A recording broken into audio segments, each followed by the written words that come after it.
ত্যাগীদেরকে মূল্যায়ন করতে হবে। ফ্যাসিস্টদের কোন প্রেতাত্মাকে কোন জায়গায় বসাতে পারবেন না।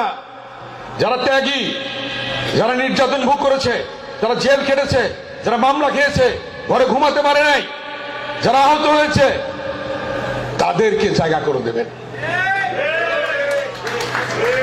কোন পতিত স্বৈরাচারের দোসররা থাকতে পারবে না। পরিষ্কার বক্তব্য।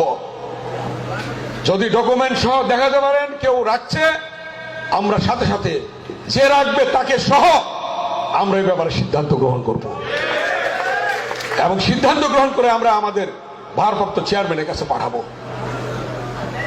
কথাটা বুঝতে পেরেছেন আপনারা? আমরা সেভাবে কাজ করব। আপনারা কি রাজি না এইভাবে কাজ করতে?